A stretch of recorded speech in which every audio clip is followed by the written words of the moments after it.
ನಾರಾಯಣಾಯ ಪರಿಪೂರ್ಣಗುಣಾರ್ಣವಾಯ ವಿಶ್ವೋದಯೋ ಸ್ಥಿತಿಲಯೋ ನಿಯತಿಪ್ರದಾಯ ಜ್ಞಾನಪ್ರದಾಯ ವಿಬುಧ ಅಸುರ ಸೌಖ್ಯ ದುಃಖ ಸತ್ಕಾರಣಾಯ ವಿತತಾಯ ನಮೋ ನಮಸ್ತೆ. ಶ್ರೀ ಗುರುಭ್ಯೋ ನಮಃ.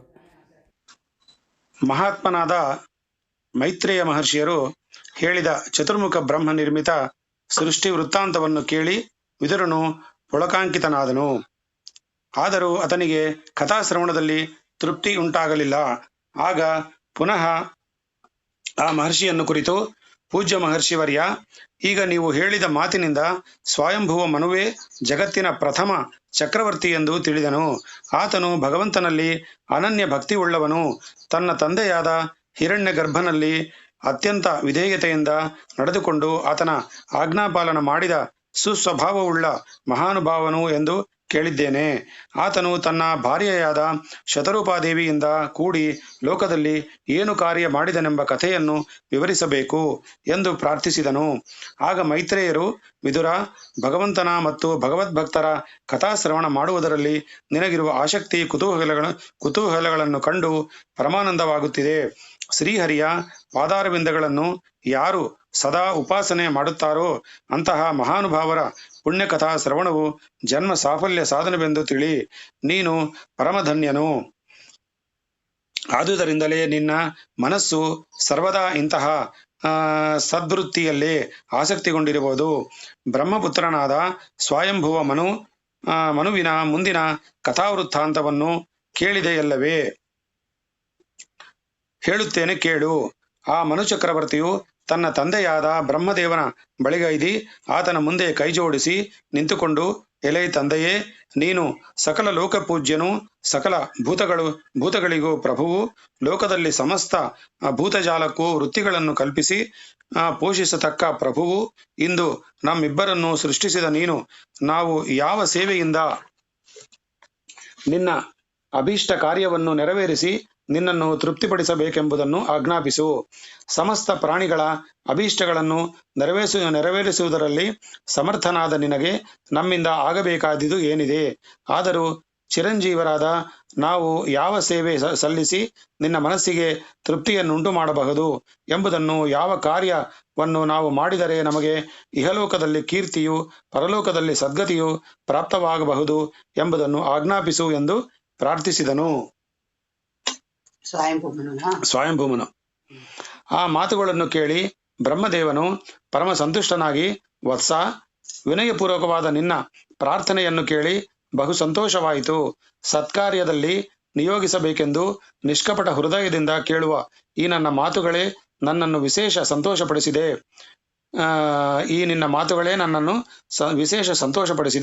ನಿನಗೂ ನಿನ್ನ ಈ ಪತ್ನಿಗೂ ಶುಭವಾಗಲಿ. ತಂದೆಯು ಹೇಳಿದ ಮಾತನ್ನು ತಿರಸ್ಕರಿಸದೆ ತಮ್ಮಿಂದ ಸಾಧ್ಯವಾದ ಮಟ್ಟಿಗೂ ನಿರ್ವಂಚನೆಯಿಂದ ಆ ಕಾರ್ಯವನ್ನು ನೆರವೇರಿಸುವುದೇ ಮಕ್ಕಳು ತಂದೆಗೆ ಮಾಡಬೇಕಾದ ಉಪಕಾರವು. ಅವರನ್ನು ಹೆತ್ತು ಬಾಲ್ಯದಿಂದ ಪೋಷಿಸಿ ವಿದ್ಯಾಬುದ್ಧಿಗಳನ್ನು ಕಲಿಸಿದುದಕ್ಕೆ ಅವರು ಅಷ್ಟು ಮಾತ್ರವೂ ಉಪಕರಿಸುತ್ತಿದ್ದರೆ ಮಕ್ಕಳನ್ನೆನಿಸಿಕೊಂಡುದಕ್ಕೆ ಸಾರ್ಥಕ್ಯವೇನು? ಈಗ ನಿಮ್ಮ ಕರ್ತವ್ಯವೇನು ಎಂದು ಕೇಳಿದೆಯಲ್ಲವೇ? ಇಂದು ಸದ್ಯ ಪ್ರಪಂಚದಲ್ಲಿ ಭಗವಂತನ ಸಂಕಲ್ಪಾನುಸಾರವಾಗಿ ಪ್ರಜಾಭಿವೃದ್ಧಿ ಕಾರ್ಯವು ನೆರವೇರಬೇಕಾಗಿದೆ. ನೀನು ಈ ನಿನ್ನ ಪತ್ನಿಯಲ್ಲಿ ನಿನಗೆ ಸಮಾನ ಗುಣರೂಪ ಸಾಮರ್ಥ್ಯಗಳನ್ನುಂಟಾಗಿ ಲೋಕಸೇವಾ ದುರಂಧರಾಗಬಲ್ಲ ಸುಪುತ್ರರನ್ನು ಪಡೆ ಮತ್ತು ಯಜ್ಞ ಯಾಗಾದಿಗಳ ಮೂಲಕ ಭಗವಂತನನ್ನು ಆರಾಧಿಸು. ಈ ಬಗೆಯಾದ ಕಾರ್ಯಗಳನ್ನು ನಡೆಸುವುದೇ ಯಜ್ಞಪುರುಷನಾದ ಭಗವಂತನನ್ನು ಆರಾಧಿಸುವ ಶ್ರೇಷ್ಠವಾದ ಕರ್ತವ್ಯವೆಂದು ನಂಬು. ಈ ರೀತಿಯಿಂದ ನೀನು ಭೂಮಂಡಲವನ್ನು ಪಾಲಿಸಿದರೆ ಭಗವಂತನು ಸುಪ್ರೀತನಾಗುವನು. ಯಜ್ಞಸ್ವರೂಪಿ ಭಗವಂತನನ್ನು ತೃಪ್ತಿಗೊಳಿಸುವುದಕ್ಕಿಂತಲೂ ಮನುಷ್ಯನು ಮಾಡಬೇಕಾದ ಹೆಚ್ಚಿನ ಕರ್ತವ್ಯವೇನಿದೆ? ನಿಸ್ವಾರ್ಥಪರವಾದ ಯಾರು ಇಂತಹ ಸಕಲ ಕಾರ್ಯಗಳಿಂದ ಆ ಪರಮಪುರುಷನು ಸುಪ್ರೀತನಾಗುವುದಿಲ್ಲವೋ ಅಂತಹ ಮಾನವನ ಸಕಲ ಪ್ರಯತ್ನಗಳು ನಿರರ್ಥಕಗಳಾಗುವವು. ಸರ್ವಸಾಕ್ಷಿಯಾದ ಭಗವಂತನನ್ನೇ ಹಾಗೆ ಉಪೇಕ್ಷಿಸಿ ನಡೆವ ಮನುಷ್ಯನು ಏನು ಸತ್ಕಾರ್ಯ ಮಾಡಿ ಆತನನ್ನು ಮೆಚ್ಚಿಸಬಲ್ಲನು? ಆದ್ದರಿಂದ ಪುತ್ರ, ನೀನು ನಾನು ಹೇಳಿದ ಮಾರ್ಗಗಳಿಂದ ನಡೆದು ಭಗವದ್ ಆರಾಧನೆ ಮಾಡಿ ಸಕಲ ಶ್ರೇಯಸ್ಸುಗಳನ್ನು ಪಡೆದು ಧನ್ಯನಾಗು ಎಂದು ಹೇಳಿದನು. ಬ್ರಹ್ಮದೇವನ ಆದೇಶವನ್ನು ಕೇಳಿ ತೃಪ್ತಿಗೊಂಡ ಸ್ವಯಂಭೂ ಮನು, ಜನಕ, ಪರಮ ಕಲ್ಯಾಣಕರವಾದ ನಿನ್ನ ಆಜ್ಞಾರೂಪ ಈ ಮಾತುಗಳನ್ನು ತಪ್ಪದೆ ನಡೆಸುವನು. ಆದರೆ ನನಗೂ ನನ್ನ ಮಕ್ಕಳಿಗೂ ವಾಸಿಸಲು ಯೋಗ್ಯವಾದ ಸ್ಥಳವೆಲ್ಲಿದೆ? ನಮ್ಮ ಕಾರ್ಯಕ್ಷೇತ್ರ ಯಾವುದು? ಲೋಕದ ಸಮಸ್ತ ಜಂತುಜಾಲಕ್ಕೂ ವಾಸಯೋಗ್ಯವಾದ ಭೂಮಿಯು ಸಮುದ್ರ ಜಲದಲ್ಲಿ ಮುಳುಗಿ ಹೋಗಿರುವುದಲ್ಲ. ಅದನ್ನು ಉದ್ಧರಿಸಿ ತರುವ ಉಪಾಯವನ್ನು ಪ್ರಾರಂಭಕ್ಕೆ ಯೋಚಿಸಬೇಕಲ್ಲವೇ ಎಂದು ವಿಜ್ಞಾಪಿಸಿದನು. ಮನುವಿನ ಆ ಮಾತುಗಳು ಬ್ರಹ್ಮದೇವನಿಗೆ ವಾಸ್ತವವೆಂದು ತೋರಿದವು. ಭೂಮಿಯು ಅಗಾಧ ಜಲರಾಶಿಯಲ್ಲಿ ಮುಳುಗಿ ಹೋಗಿದ್ದಿತ್ತು. ಅದನ್ನು ಮೇಲಕ್ಕೆತ್ತಿ ತರುವ ಉಪಾಯವೇನೆಂದು ಯೋಚಿಸುತ್ತಾ ಆ ಸಂದರ್ಭದಲ್ಲಿ ಭಗವತ್ ಸಂಕಲ್ಪವೇನಿರುವುದು ಎಂದು ಧ್ಯಾನಮಗ್ನನಾಗಿರುವಾಗಲೇ ಆತನ ನಾಸಿಕಾ ಪ್ರದೇಶದಿಂದ ಅಂಗುಷ್ಟ ಮಾತ್ರ ಪ್ರಮಾಣದ ಒಂದು ವರಾಹವು ಹೊರಕ್ಕೆ ಬಂತು. ನಾಸಿಕಾ ಪ್ರದೇಶ ಬ್ರಹ್ಮದೇವರ ನಾಸಿಕೆಯಿಂದ ಬಂತ ಆದಿವರಾಹ ಅಂತಾರೆ ಅದನ್ನ. ಅಂಗುಷ್ಟ ಮಾತ್ರ ಪ್ರಮಾಣದ ಒಂದು ವರಾಹವು ಹೊರಕ್ಕೆ ಬಂತು. ಅದನ್ನು ಕಂಡು ಬ್ರಹ್ಮದೇವನು ಆ ಸಂಬಂಧ ಕಲ್ಪನೆಯ ತನಗಿಲ್ಲದೆ ಇದ್ದಾಗ ಸೃಷ್ಟಿಯಾದ ಆ ವರಾಹವು ಭಗವತ್ ಸಂಕಲ್ಪದಿಂದಲೇ ಬಂದಿತೆಂದು ಅರಿತು ಮುಂದೇನಾಗುವುದೋ ನೋಡೋಣವೆಂದು ಆತನು, ಮರೀಚಿಯೇ ಮುಂತಾದ ಆತನ ಪುತ್ರರು, ಸನಕ ಸನಂದಾದಿ ಕುಮಾರರು, ಸ್ವಯಂಭುವ ಮನುವು ಅದನ್ನು ಕುತೂಹಲವಿಷ್ಟರಾಗಿ ನೋಡುತ್ತಿದ್ದರು. ಹಾಗೆ ಹೊರಬಿದ್ದ ಆ ವರಾಹವು ಕ್ಷಣ ಮಾತ್ರದಲ್ಲಿ ಮೇಲಕ್ಕೆ ಹಾರಿ ಸ್ವಲ್ಪ ಹೊತ್ತಿನಲ್ಲೇ ಆನೆಯಷ್ಟು ದೊಡ್ಡ ಆಕಾರಕ್ಕೆ ಬೆಳೆಯಿತು. ಅತಿ ವಿಸ್ಮಯಕರವಾದ ಆ ರೂಪವನ್ನು ಕಂಡು ಅವರೆಲ್ಲರೂ ಅದು ಪರಮಾತ್ಮನ ಅದ್ಭುತ ಶಕ್ತಿಯ ಕಾರ್ಯವೇ ಎಂದು ತಿಳಿದು ಆ ವರಾಹರೂಪಿ ಭಗವಂತನನ್ನು ಋಗ್ಯಜ ಸಾಮವೇದ ಮಂತ್ರಗಳಿಂದ ಸ್ತೋತ್ರ ಮಾಡತೊಡಗಿದರು. ಆ ಪ್ರಾರ್ಥನೆಯನ್ನು ಲಾಲಿಸಿದ ಆ ಯಜ್ಞರೂಪಿ ವರಾಹಮೂರ್ತಿಯು ದಿಕ್ಕುಗಳೆಲ್ಲವೂ ಪ್ರತಿಧ್ವನಿ ಕೊಡುವಂತೆ ಒಂದು ಭಾರಿ ಗಂಭೀರ ಗರ್ಜನೆ ಮಾಡಿ ಮದದಾನೆಯಂತೆ ಗಂಭೀರವಾಗಿ ನಡೆಯುತ್ತಾ ಒಮ್ಮೆಗೆ ಅಗಾಧವಾದ ಸಮುದ್ರ ಜಲದಲ್ಲಿ ಪ್ರವೇಶಿಸಿಬಿಟ್ಟನು.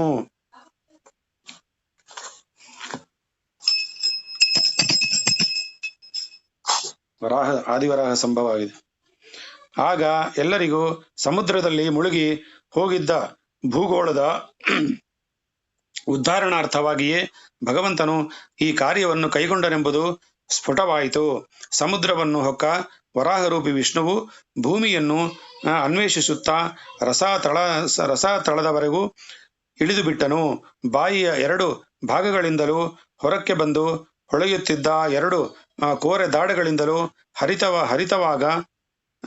ಹರಿತವಾಗ ಗೊರಸುಗಳಿಂದಲೂ ಸಮುದ್ರ ತಳದಲ್ಲಿ ಅಡಗಿದ್ದ ಭೂಮಿಯನ್ನು ಗುರುತಿಸಿ ಅದನ್ನು ತನ್ನ ಕೋರೆ ದಾಡಗಳಿಂದ ಮೀಟಿ ಮೇಲಕ್ಕೆತ್ತಿದನು. ಆ ಸಮಯದಲ್ಲಿ ಆದಿ ದೈತ್ಯನೆನಿಸಿಕೊಂಡ ಪ್ರಬಲ ಪರಾಕ್ರಮಿ ಹಿರಣ್ಯಾಕ್ಷನು ವರಾಹಮೂರ್ತಿಯ ಆ ಕಾರ್ಯವನ್ನು ಪ್ರತಿಭಟಿಸಿದನು.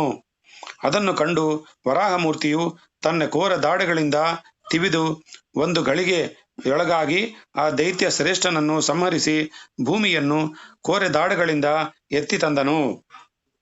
ಇದನ್ನು ಕಂಡು ಬ್ರಹ್ಮನೇ ಮೊದಲಾದ ಅಲ್ಲಿದ್ದ ಸಕಲರು ವೇದಘೋಷಗಳಿಂದ ಭಗವಂತನನ್ನು ಸ್ತೋತ್ರ ಮಾಡಿದರು. ಯಜ್ಞಮೂರ್ತಿಯು ವೇದವೇದ್ಯನೂ ಆದ ಓ ದಯಾಮಯನೇ, ನಿನ್ನ ಆ ದಿವ್ಯ ವಿಗ್ರಹವನ್ನು ಸಂದರ್ಶಿಸಿದ ನಾವೇ ಪರಮಧನ್ಯರು. ನಿನ್ನ ಈ ಜಗದುದ್ಧಾರಕ ಸ್ವರೂಪವು ನಿಷ್ಠಿರಿಗಲ್ಲದೆ ಪಾಪಿಗಳಿಗೆ ದೃಷ್ಟಿ ಗೋಚರವಾಗಲಾರದು. ನಿನ್ನ ಸಂಕಲ್ಪದಿಂದಲೇ ನಿರ್ಮಿತವಾಗಿ ಸಕಲ ಸತ್ಕಾರ್ಯಗಳಿಗೂ ಆಶ್ರಯ ಸ್ಥಾನವಾದ ಈ ಪ್ರಪಂಚವನ್ನು ಬಹುಚಿತ್ರ ವಿಚಿತ್ರ ಸಾಮಗ್ರಿಗಳ ಸೃಷ್ಟಿಯಿಂದ ತುಂಬಿ ಜಗತ್ತಿನ ಅನಂತಕೋಟಿ ಜೀವರಾಶಿಗಳನ್ನು ಪೋಷಿಸುವ ಜಗನ್ಮಾತಾ ಪಿತೃಸ್ವರೂಪನಾದ ಓ ಪರಮಪುರುಷನೇ, ಪುರುಷೋತ್ತಮನೇ, ಪ್ರಸನ್ನನಾಗು ಎಂದು ಅನೇಕ ವಿಧಗಳಿಂದ ಸ್ತೋತ್ರ ಮಾಡಿದ ಅವರ ಆ ಪ್ರಾರ್ಥನೆಯನ್ನು ಲಾಲಿಸಿ ಸುಪ್ರಸನ್ನನಾದ ಪರಮಾತ್ಮನು ಆ ಭೂಮಂಡಲವನ್ನು ಜಲರಾಶಿಯ ಮೇಲೆ ಸ್ಥಿರವಾಗಿ ಸ್ಥಾಪಿಸಿ ಅವರೆಲ್ಲರೂ ನೋಡುತ್ತಿದ್ದಂತೆಯೇ ಅಂತರ್ಧಾನನಾದನು.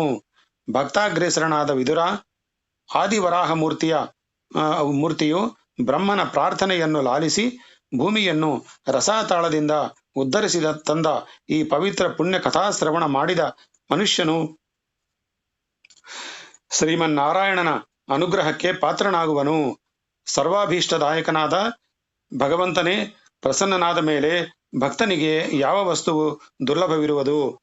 ಯಾವ ಮನುಷ್ಯನು ದೃಢಜ್ಞಾನ ಭಕ್ತಿ ಪಾರವಶ್ಯತೆಯಿಂದ ಭಗವಂತನನ್ನು ಹೃದಯದಲ್ಲಿಟ್ಟುಕೊಂಡು ಉಪಾಸನೆ ಮಾಡುವನು, ಅವನಿಗೆ ಸಕಲ ವಿಧ ಶ್ರೇಯಸ್ಸು ಉಂಟಾಗುವುದೆಂಬುದರಲ್ಲಿ ಸಂದೇಹವೇ ಇಲ್ಲ. ಅಂತಹ ಪುಣ್ಯಾತ್ಮನ ಹೃತ್ ಕಮಲದಲ್ಲಿ ಭಗವಂತನು ನಿತ್ಯವೂ ವಾಸ ಮಾಡುತ್ತಾ ಅವನಿಗೆ ಉತ್ತಮೋತ್ತಮವಾದ ತನ್ನ ಪರಮಧಾಮ ಸಾನ್ನಿಧ್ಯವನ್ನು ತಪ್ಪದೆ ಒದಗಿಸಿಕೊಡುವನು ಎಂದು ಮೈತ್ರೇಯ ಮಹರ್ಷಿಯು ವಿದುರನಿಗೆ ಹೇಳಿದರು ಎಂದು ಶುಕರು ಪರೀಕ್ಷಿತ್ ರಾಜನಿಗೆ ಹೇಳಿದರು. ಇಲ್ಲಿಗೆ ಅಧ್ಯಾಯ 2 ಕಂಪ್ಲೀಟ್ ಆಯಿತು. ಅಧ್ಯಾಯ 3, ಮೂರನೇ ಅಧ್ಯಾಯ, ತೃತೀಯ ಸ್ಕಂದ 3ನೇ ಅಧ್ಯಾಯ.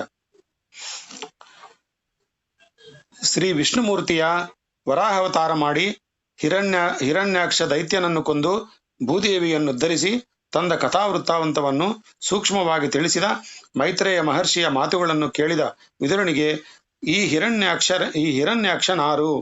ಅವನಿಗೆ ವಿಷ್ಣುವನ್ನು ದ್ವೇಷಿಸಿ ಆ ದೇವದೇವನನ್ನು ಎದುರಿಸುವಷ್ಟು ಧೈರ್ಯ ಹೇಗುಂಟಾಯಿತು ಎಂಬುದನ್ನು ತಿಳಿಯಬೇಕೆಂಬ ಕುತೂಹಲ ಹುಟ್ಟಿತು. ಆಗ ಆತನು, ಮಹರ್ಷಿವರ್ಯ, ಭಗವದ್ ಕಥಾ ವರ್ಣನೆ ಮಾಡುವ ತಮ್ಮ ಸಾಮರ್ಥ್ಯವು, ವರ್ಣನಾ ಶೈಲಿಯು ನನ್ನನ್ನು ಮುಗ್ಧನನ್ನಾಗಿಸಿದೆ.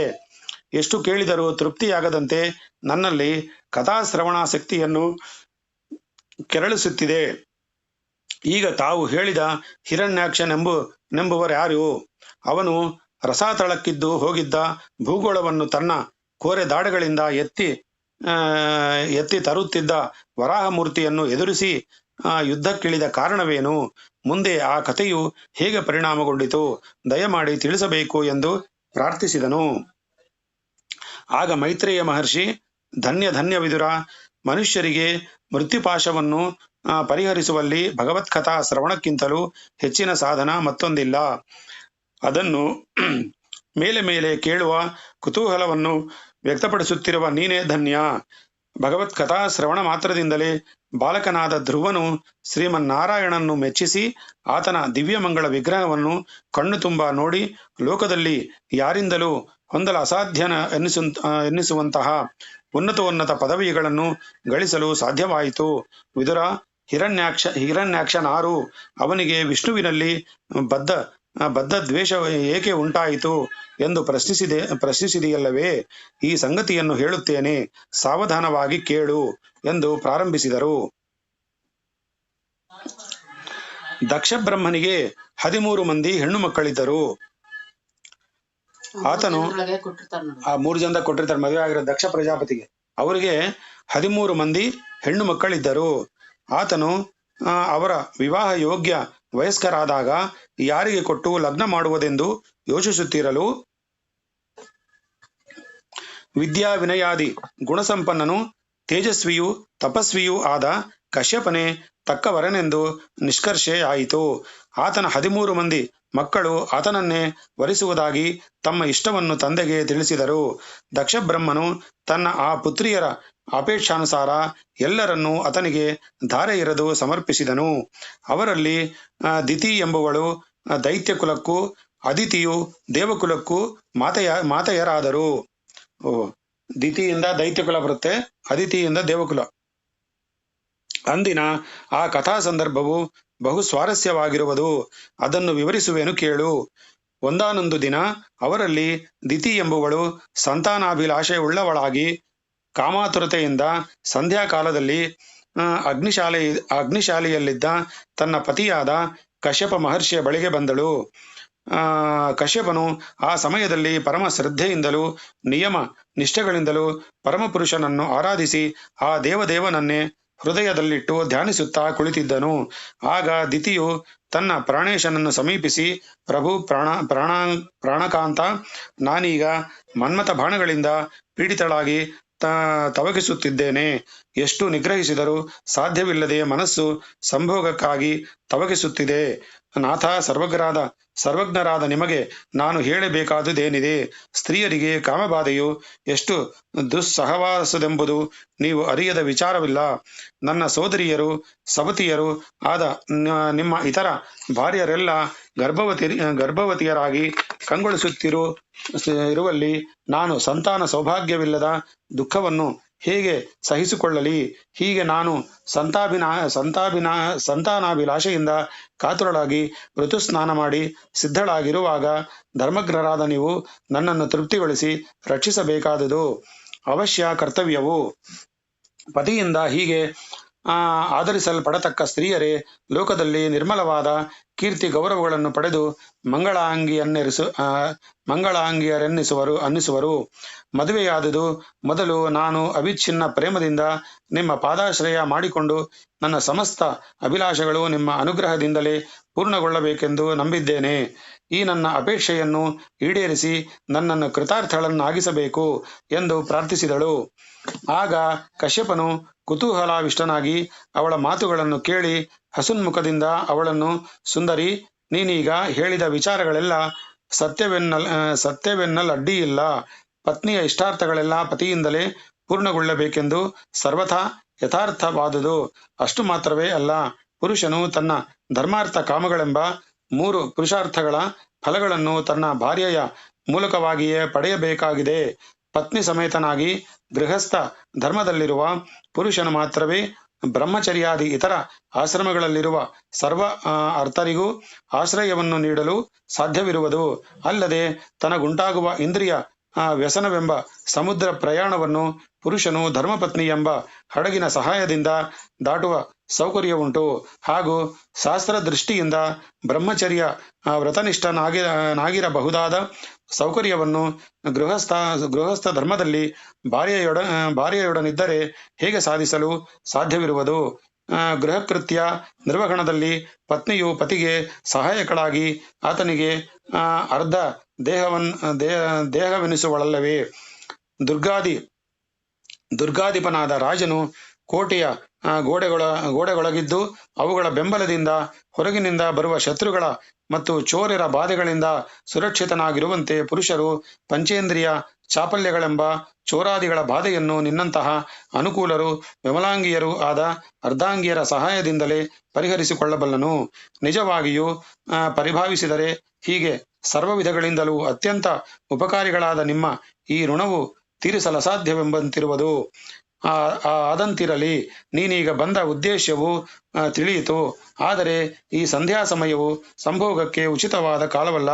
ಈ ಸಮಯದಲ್ಲಿ ಎಲ್ಲೆಲ್ಲೂ ಭೂತಗಣಗಳ ಸಂಚಾರವಿರುವುದು.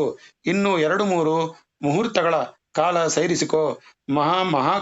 ಮಹಾಕ್ರೂರ ಸ್ವಭಾವವಾದ ಭೂತಗಣಗಳ ಸಂಚಾರದಿಂದ ಭಯಂಕರವಾದ ಈ ಸಮಯವು ಅಶುಭ ಫಲದಾಯಕವಾಗಿ ಯಾವ ಕಾರ್ಯಕ್ಕೂ ಯುಕ್ತವೆನ್ನಿಸಲಾರದು ಎಂದು ಆಕೆಯ ಆ ಕ್ಷಣದ ಆ ಪ್ರಾರ್ಥನೆಯನ್ನು ನಿರಾಕರಿಸಿ ಬಿಟ್ಟನು. ಆದರೆ ಅತಿಶಯ ಕಾಮಪೀಡಿತಳಾಗಿ ಶ್ರುತಿ ತಪ್ಪಿದವಳಂತೆ ವರ್ತಿಸುತ್ತಿದ್ದ ದಿತಿಗೆ ಆತನು ಹೇಳಿದ ಬುದ್ಧಿಮಾತುಗಳು ಹಿತವೆನ್ನೆನಿಸಲಿಲ್ಲ. ಕಾಲ ಪ್ರೇರಿತಳೋ ಎಂಬಂತೆ ಸ್ತ್ರೀ ಸಹಜವಾದ ಲಜ್ಜೆಯನ್ನು ತೊರೆದು ತಾನೇ ಆತನ ಮೈಮೇಲೆ ಬಿದ್ದು ಆತನ ವಸ್ತ್ರಗಳನ್ನು ಹಿಡಿದು ಎಳೆಯತೊಡಗಿದಳು. ಆಗ ಕಶ್ಯಪನು ಅವಳನ್ನು ತಡೆಯಲು ಅಸಮರ್ಥನಾಗಿ ಭಗವಂತನಲ್ಲಿ ಅಪರಾಧ ಕ್ಷಮಾಪಣೆಗಾಗಿ ಪ್ರಾರ್ಥಿಸಿಕೊಂಡು ಅವಳೊಡನೆ ಏಕಾಂತ ಸ್ಥಳಕ್ಕೆ ನಡೆದು ಅವಳ ಅಪೇಕ್ಷೆಯನ್ನು ಈಡೇರಿಸಿದನು. ತರುವಾಯ ಮಹಾಪ್ರಾಜ್ಞನಾದ ಆ ಮುನಿಯ ಪಶ್ಚಾತ್ತಾಪಗೊಂಡು ನದಿಗೆ ಹೋಗಿ ಸ್ನಾನ ಮಾಡಿ ಮೌನದಿಂದ ಧ್ಯಾನನಿಷ್ಠನಾಗಿ ಪ್ರಾಣಾಯಾಮ ಮಂತ್ರ ಪಠಿಸಲು ತೊಡಗಿದನು. ಸಹಿಸಲು ಅಸಾಧ್ಯವಾಗಿದ್ದ ಇಂದ್ರಿಯ ಚಾಪಲ್ಯದಿಂದ ಅಂತಹ ಅಕಾರ್ಯಕ್ಕೆಳಿಸಿದ್ದ ದಿತಿಯು ಸಹ ತರುವಾಯಿ ಬಹು ಪಶ್ಚಾತ್ತಾಪಪಟ್ಟು ಶುದ್ಧಳಾಗಿ ಪತಿಯ ಬಳಿಗೆ ಬಂದು, ಪ್ರಭು, ತಮ್ಮ ಹಿತವಚನಗಳಿಗೆ ಮನೆಗೊಡಲು ಅಶಕ್ತಳಾದ ನಾನು ಬಹು ತಪ್ಪು ಮಾಡಿಬಿಟ್ಟೆನೆಂದು ಈಗ ನನಗೆ ಗೋಚರವಾಗುತ್ತದೆ. ನನ್ನ ಈ ದುಡುಕು ಕಾರ್ಯದಿಂದ ಮತ್ತೆ ಯಾವ ಬಗೆಯ ದುಷ್ಫಲವೂ ಉಂಟಾಗದಂತೆ ಅನುಗ್ರಹಿಸಬೇಕೆಂದು ಬೇಡುತ್ತೇನೆ. ತಮ್ಮ ಅನುಗ್ರಹದಿಂದ ಪ್ರಾಪ್ತವಾಗಿರುವ ನನ್ನ ಗರ್ಭಕ್ಕೆ ಯಾವ ಹಾನಿಯೂ ಉಂಟಾಗದಂತೆಯೂ ಉದ್ಭವಿಸುವ ಸಂತಾನವು ಸುರಕ್ಷಿತವಾಗುವಂತೆಯೂ ಅನುಗ್ರಹಿಸಿರಿ. ಭೂತಪತಿಯಾದ ಶಂಕರನು ನನ್ನ ವಿಚಾರದಲ್ಲಿ ದಯವಿಟ್ಟು ಪೋಷಿಸುವಂತೆ ಪ್ರಾರ್ಥಿಸಬೇಕು ಎಂದು ಬೇಡಿಕೊಂಡಳು. ಧ್ಯಾನಮಗ್ನನಾಗಿದ್ದ ಕಶ್ಯಪನು ತನ್ನ ಆಜ್ಞಿಕಾದಿ ಕೃತ್ಯಗಳು ಮುಗಿದ ಮೇಲೆ ಆಕೆಯನ್ನು ಕುರಿತು, ಎಲೋ, ನೀನು ಬಹು ನಿರ್ಭಾಗ್ಯಳು. ನಿನ್ನ ದುಡುಕ ಸ್ವಭಾವದ ಫಲವಾಗಿ ಬಹು ದುಃಖ ಭಾಜನಗಳಾಗಬೇಕಾದ ದುರ್ವಿಧಿಗೊಳಗಾಗಿದೆ. ನಿನ್ನ ಗರ್ಭದಲ್ಲಿ ಜನಿಸುವ ಮಕ್ಕಳು ಮಹಾ ದುಷ್ಟರು, ಲೋಕಕಂಟಕರು ಆಗುವರು. ಋಷಿಮುನಿಗಳಿಗೂ ಪತಿವ್ರತೆಯರಿಗೂ ಸಾಧುಗಳಿಗೆ ಅವರಿಂದ ಕ್ಷೇಮ ಉಂಟಾಗಲಾರದು. ಮಹಾ ಗರ್ವೋದ್ವತರಾದ ಅವರು ತಮ್ಮ ಕ್ರೂರ ಕಾರ್ಯಗಳಿಂದ 3 ಲೋಕವನ್ನು ಬಾಧಿಸಿ ದೇವತೆಗಳಿಗೂ ಋಷಿಮುನಿಗಳಿಗೂ ಅಗರ್ಭ ಶತ್ರುಗಳೆನ್ನಿಸುವರು. ಅವರ ಬಾಧೆಯು ಅಸಹನೀಯವಾಗಿ 3 ಲೋಕಗಳು ತಲ್ಲಣಗೊಳ್ಳತೊಡಗಲು ಶ್ರೀಹರಿಯು ವರಾಹ ಮತ್ತು ನರಸಿಂಹ ರೂಪವನ್ನೆತ್ತಿ ಅವರನ್ನು ಸಂಹರಿಸಿ ಅವರ ಪೀಡೆಯಿಂದ ಜಗತ್ತನ್ನು ಉದ್ಧರಿಸುವನು. ಇದೆಲ್ಲಕ್ಕೂ ವಿವೇಕರಹಿತವಾದ ನಿನ್ನ ಆಕೃತ್ಯವೇ ಮೂಲವಾಯಿತು ಎಂದನು. ದಿತಿಯು ಆ ಮಾತುಗಳನ್ನು ಕೇಳಿ, ನಾಥ, ನನ್ನ ಪುತ್ರರು ಮಹಾವಿಷ್ಣುವೇ ಅವತಾರಗೊಂಡು ತಮ್ಮನ್ನು ನಿಗ್ರಹಿಸುವಷ್ಟು ಪ್ರಬಲರಾಗುವರೇ? ಬ್ರಾಹ್ಮಣಾದಿಗಳು, ಮಹರ್ಷಿಗಳು ಮತ್ತು ದೇವತೆಗಳು ಇವರ ಶಕ್ತಿಯನ್ನು ಮೀರಿ ಭಗವಂತನಿಂದಲೇ ಸಂಹೃತರಾಗುವಂತಹ ಅವರ ಜನನವು ಅಸಾಧಾರಣವಾದುದೇ ಸರಿ. ಭಗವಂತನಿಂದಲೇ ಸಂಹೃತರಾಗುವಂತಹ ಅವರಿಗೆ ಶಾಪಾದಿಗಳಿಂದ ನಾಶವಾಗುವ ದುರುಳರಿಗಾಗುವಂತೆ ರೌರವ ನರಕಾದಿ ಅನರ್ಥಗಳುಂಟಾಗದೆ ಸದ್ಗತಿಯ ಉಂಟಾಗುವುದೆಂಬ ವಿಷಯದಲ್ಲಿ ಸಂದೇಹವೇ ಇಲ್ಲ ಎಂದು ಸಮಾಧಾನಿಸಿಕೊಂಡಳು.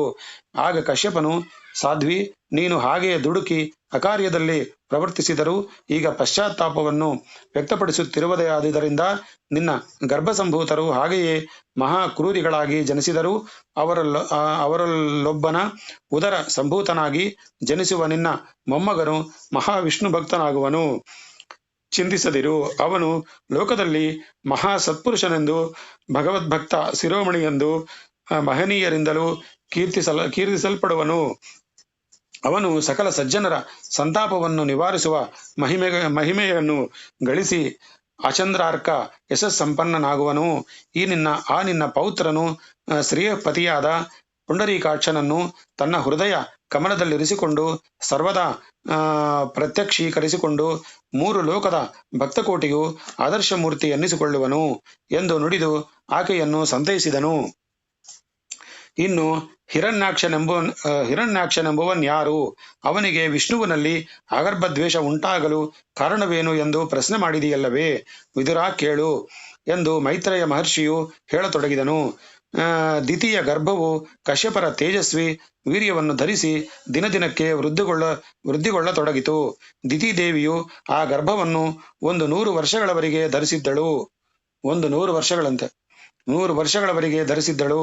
ತನ್ನ ಗರ್ಭದಲ್ಲಿ ದೇವತೆಗಳಿಗೂ ಋಷಿಮುನಿಗಳಿಗೂ ಸಾಧು ಸಂತರಿಗೂ ಪರಮದ್ವೇಷಿಗಳಾದ ದುಷ್ಟ ಸಂತಾನರು ಬೆಳೆಯುತ್ತಿರುವುದೆಂದು ತನ್ನ ಪತಿಯದಿಂದ ತಿಳಿದಾಗಿನಿಂದ ತನ್ನ ಗರ್ಭಕ್ಕೆ ತನ್ನ ಸವತಿಯ ಮಗನಾದ ದೇವೇಂದ್ರನಿಂದ ಏನು ಬಾಧೆಯುಂಟಾಗುವುದೋ ಎಂಬ ಚಿಂತೆಯು ಅವಳನ್ನು ಬಾಧಿಸತೊಡಗಿತು.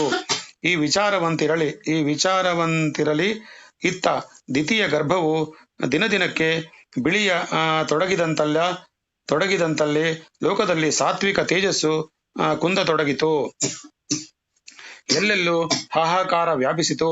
ಸೂರ್ಯ ಚಂದ್ರಾದಿಗಳ ತೇಜಸ್ಸು ಕಡಿಮೆಯಾದಂತಾಗಿ ಹಗಲು ರಾತ್ರಿಗಳ ವ್ಯತ್ಯಾಸವೇ ಸ್ಪಷ್ಟವಾಗಿ ತಿಳಿಯದಂತಾಯಿತು. ಎಲ್ಲೆಲ್ಲೂ ಅಂಧಕಾರ ವ್ಯಾಪಿಸಿದಂತೆ ತಾಮಸ ಸ್ವಭಾವದ ಪ್ರಾದುರ್ಭಾಗವು ಸ್ಪಷ್ಟವಾಗಿ ಗೋಚರಿಸತೊಡಗಿತು. ಯಜ್ಞಕುಂಡಗಳಲ್ಲಿ ಹವಿಸ್ಸು ಪ್ರಕಾಶಮಾನವಾಗಿರದೆ ಮ್ಲಾನವಾದ ಕಾಂತಿಯಿಂದ ತೇಜೋಹೀನವಾಗಿರುವುದು. ಯಾರಿಗೂ ಯಜ್ಞ, ದಾನ, ತಪಸ್ಸು, ಶಾಂತಿ ಮುಂತಾದವುಗಳಲ್ಲಿ ಉತ್ಸಾಹವೇ ಕಂಡುಬಾರದೆ ಔದಾಸೀನ್ಯವು ಹೆಚ್ಚಿದಂತೆ ತೋರುತ್ತಿತ್ತು. ಇದನ್ನು ಕಂಡು ಋಷಿಮಣಿಗಳು ಇಂತಹ ದುಸ್ಥಿತಿಯುಂಟಾಗುವುದಕ್ಕೆ ಕಾರಣವೇನೆಂದು ತಿಳಿಯಲು ದೇವ ಮುಖ್ಯರೊಂದಿಗೆ ಬ್ರಹ್ಮದೇವನ ಬಳಿಗೆ ಹೋಗಿ ಮೊರೆಯಿಟ್ಟರು. ಆಗ ಆ ಚತುರ್ಮುಖನು, ಎಲೆ ದೇವತೆಗಳಿರ, ಋಷಿಮಣಿಗಳಿರ, ಕೇಳಿರಿ. ಲೋಕಕ್ಕೆ ಸಂಭವಿಸಿರುವ ಈ ದುಸ್ಥಿತಿಯು ಕಾರಣವು ನನಗೆ ತಿಳಿಯುವುದು. ಇದಕ್ಕಾಗಿ ದುಃಖಿಸಬೇಡಿ. ಇದು ಶ್ರೀಹರಿಯ ಸಂಕಲ್ಪವನ್ನು ಅನುಸರಿಸಿಯೇ ನಡೆದ ಕಾರ್ಯವಾಗಿದೆ. ಇದರ ಕಾರಣವೇನೆಂದು ಹೇಳುವನು ಕೇಳಿ. ನಿಮಗಿಂತಲೂ ಮೊದಲು ನನ್ನಿಂದ ಉದ್ಭವಿಸಿದ ಸನಕ ಸನಂದಾದಿ 4 ಕುಮಾರರು ವಿರಕ್ತ ಶಿರೋಮಣಿಗಳನ್ನೆನಿಸಿಕೊಂಡು ತಪೋನಿರತರಾಗಿದ್ದಂಬರು ಎಂಬುದನ್ನು ಬಲ್ಲಿರಷ್ಟೇ. ಅವರು ಒಂದಾನೊಂದು ದಿನ ಶ್ರೀ ವಿಷ್ಣುಮೂರ್ತಿಯ ದಿವ್ಯ ಪಾದ ಸಂದರ್ಶನ ಮಾಡಿ ಬರಬೇಕೆಂದು ಅಭಿಲಾಷಗೊಂಡವರಾಗಿ ವೈಕುಂಠ ಪುರಾಭಿಮುಖವಾಗಿ ಪ್ರಯಾಣ ಮಾಡಿದರು. ಅವರ್ಣನೀಯವಾದ ಆ ವೈಕುಂಠದ ಮಹಾದ್ವೈಭವವನ್ನು ಏನೆಂದು ಎಷ್ಟೆಂದು ವರ್ಣಿಸಬಹುದು. ದೇವದೇವನು ಷಡ್ಗುಣೈಶ್ವರ್ಯ ಸಂಪನ್ನನು ಜಗತ್ಕಾರಣಭೂತನೂ ಆದ ಆ ಶ್ರೀಮನ್ನಾರಾಯಣನು ರಜಸ್ತಮೋ ಗುಣಗಳ ಸೊಂಕನ್ನೇ ಅರಿಯದ ಶುದ್ಧ ಸತ್ವಮಯ ತೇಜ ಸಂಪನ್ನನಾಗಿ ದಿವ್ಯ ಮಂಗಳ ವಿಗ್ರಹದಿಂದ ಕಂಗೊಳಿಸುತ್ತಾ ಅಲ್ಲಿ ವಿರಾಜಿಸುತ್ತಿರುವನು. ಅಲ್ಲಿ ನಿಶ್ರೇಯಸವೆಂಬ ಹೆಸರಿನಿಂದ ಸುಪ್ರಸಿದ್ಧವಾದ ದಿವ್ಯೋದ್ಯಾನವೊಂದು ಮುಕ್ತರ ಕಣ್ಮಣಗಳಿಗೆ ಪರಮಾನಂದದಾಯಕವಾಗಿರುವುದು. ಅಲ್ಲಿ ಷಡ್ಋತುಗಳ ಫಲ ಪುಷ್ಪಗಳು ಸರ್ವದಾ ದೊರೆಯುವಂತೆ ಅಲ್ಲಿಯ ಸಕಲ ವೃಕ್ಷಗಳು ಪುಷ್ಪಲತೆಗಳು ದಿವ್ಯ ಫಲಪುಷ್ಪಗಳಿಂದ ವಿಭೂಷಿಸಲ್ಪಟ್ಟಿರುವವು. ಕಲ್ಪವೃಕ್ಷದಂತೆಯೇ ಸಕಲ ವೃಕ್ಷಗಳು ಇಷ್ಟಫಲದಾಯಕವಾಗಿರುವವು. ಅಲ್ಲಿಯ ಹೂ ಗಿಡಗಳು ಸಕಲವಿಧ ಸುಮಧುರ ಪುಷ್ಪಗಳಿಂದ ನಿಬಡವಾಗಿದ್ದರೂ ಶ್ರೀಹರಿಯ ತುಳಸಿಯೊಂದನ್ನೇ ತನಗೆ ಮುಖ್ಯಾಭರಣವಾಗಿ ಅಂಗೀಕರಿಸುವನು. ಅಲ್ಲಿಯ ವನಸ್ಪತಿಗಳು ತೀರ್ಯಗಂತುಗಳು ಭಗವಂತನಲ್ಲಿ ಅನುರಕ್ತವಾಗಿರುವವು ಎಂಬಂತೆ ವಿರಾಜಿಸುತ್ತಿರುವವು. ಆ ವೈಕುಂಠವು ಸ್ವರ್ಣ ವೈಢೂರ್ಯ ಮರಕತ ಮಣಿಗಳಿಂದ ಕೆತ್ತಲ್ಪಟ್ಟ ದಿವ್ಯ ವಿಮಾನಗಳಿಂದ ಪುಣ್ಯವಂತರಾದ ವಿಷ್ಣು ಭಕ್ತರಿಂದ ಉಪಭೋಗಾರ್ಹವಾಗಿ ದಿವ್ಯಕಾಂತಿಯಿಂದ ಕಂಗೊಳಿಸುತ್ತಿರುವುದು. ದಿವ್ಯ ಪೀತಾಂಬರಗಳು, 12 ನಾಮಗಳು, ದಿವ್ಯ ತುಳಸಿ ವನ ಮಾಲಿಕೆಗಳು ಇವುಗಳಿಂದ ವಿಭೂಷಿತರಾಗಿ ತಮ್ಮ ತಮ್ಮ ಪ್ರಿಯ ಪತ್ನಿಯರೊಂದೊಡಗೂಡಿ ಅವರು ಕಾಮವಿರಹಿತ ಪವಿತ್ರ ಪ್ರೇಮಪೂರ್ಣ ಮನೋಭಾವದಿಂದ ಭಗವದ್ಧ್ಯಾನ ಪರರಾಗಿರುವರು. ಅಲ್ಲಿ ಚತುರ್ಮುಖನಾದ ನಾನು ಮೊದಲಾಗಿ ಸಕಲ ದೇವತೆಗಳು ಯಾವ ಶ್ರೀ ಲಕ್ಷ್ಮೀದೇವಿಯ ಅನುಗ್ರಹಕ್ಕಾಗಿ ಕಾದಿರುವವೋ ಅಂತಹ ಆ ಜಗನ್ಮಾತೆಯು ಆ ಭಗವನ್ ಮಂದಿರದಲ್ಲಿ ತನ್ನ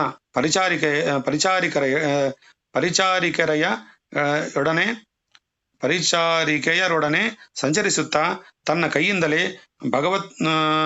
ಭಗವತ್ ಪೂಜೆಗಾಗಿ ಸ್ಥಳಗಳನ್ನು ಶುದ್ಧಿಗೊಳಿಸುತ್ತಾ ಜಗುಲಿಗಳನ್ನು ಸಾರಿಸುತ್ತಾ ಉಪವನದಲ್ಲಿನ ತುಳಸಿ ದಳಗಳನ್ನು ದಿವ್ಯ ಪುಷ್ಪಗಳನ್ನು ಬಿಡಿಸಿ ಭಗವಂತನಿಗೆ ಸಮರ್ಪಿಸುವುದಕ್ಕಾಗಿ ಮಾಲೆಗಳನ್ನಾಗಿ ನಿರ್ಮಿಸುತ್ತಾ ಸಕಲ ದೇವಕಾಂತೆಯರಿಗೂ ಆದರ್ಶ ಸ್ವರೂಪಿಣಿಯಾಗಿರುವಳು.